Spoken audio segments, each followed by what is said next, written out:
It is usually a bit easier to manage your money if you have income that is predictable. Predictable in terms of the frequency when it comes and also in terms of the amount that comes. But what happens if your income is unpredictable?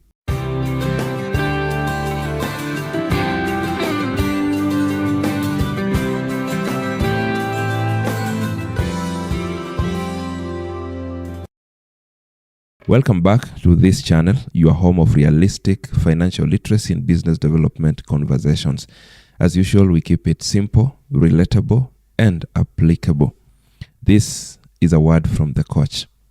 Today, I want us to reflect on how to manage erratic income. Erratic income is income that is unpredictable, income that is unstable, income that you don't know when it will come, or you do not know the exact amount that is going to come. But before we get into it, if this is your first time on this channel, please take a moment and subscribe. Take a moment and like this video. Drop us a comment. Give us a question if you have any. It's from those questions that I get to make other videos in response to help other people as well. Like I said in the beginning, it will be a bit easier for you to manage income that you know when it will come and you know the amount. When you want to budget, it's a bit easier because you know exactly what your circumstances look like. But now if you have income that is erratic, you might need to begin thinking differently and also behaving differently. And therefore, the following 7 tips will be useful in that particular case. Number 1, you may need to review your history, your income history, and see what has been happening in the past. That history will be able to reveal to you the highest amount you've earned and the lowest amounts you have been earning. It may also reveal to you a few things about the frequency, the gap between one earning and the next. For planning purposes, it is usually advisable that as you budget for the next cycle, then you want to use your lowest income historically as a benchmark. It is not advisable for you to be very ambitious when you're budgeting, so that you're budgeting using the highest amount you have ever received in the recent past. You might be frustrated if the amount you will receive next is lower than the highest amount. Therefore, for you to be safe, it's better that you budget using the lowest amount that you have received in the recent past. That way, in the event that you are able to receive an amount bigger than the lowest amount that you're benchmarking with, then you will have received a sort of a boost, a bigger amount than what you had planned for or planned with.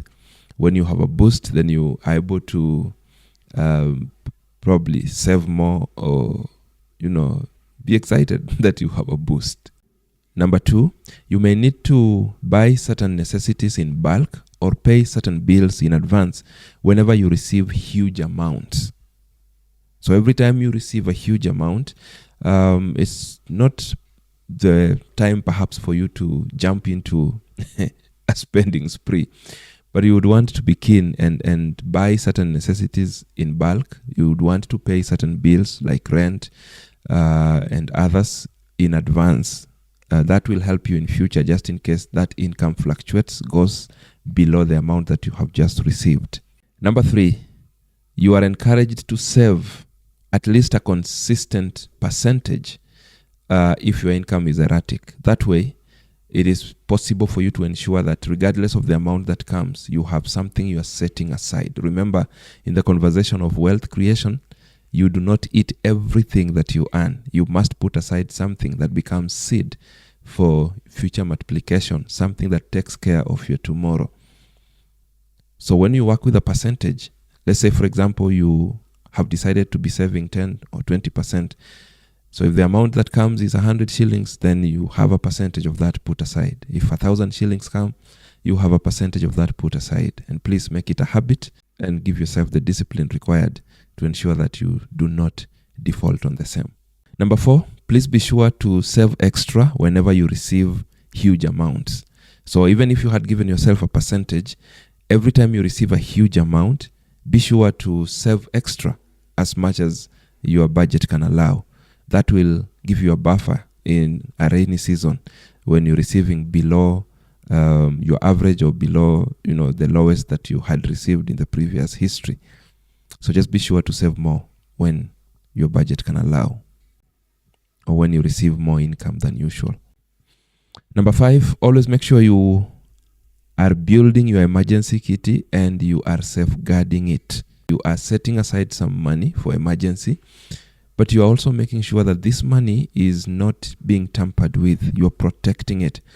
In the space of savings, you must remember to protect your savings. You're putting your money, for example, in a place that helps you manage the temptations of breaking into that place to access the money. So if you are saving your money in a certain account, you're making sure that the account does not have an ATM card, for example. If your financial discipline is wanting, you want to put it in an account that does not have mobile connectivity, so that you do not keep raiding that account every time whenever you are tempted to spend money. So make sure you are building an emergency kitty, but you are also protecting and safeguarding that particular kitty.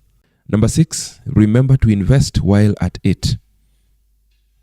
It is not enough to just put money aside. So it's advisable that as you put money aside, make sure you're putting your money in a place that attracts something, in a place that earns something, in a place that will bring you some money on top of the money that you're putting aside, like in a money market fund, for example, as opposed to putting in a regular bank account that may not earn you anything.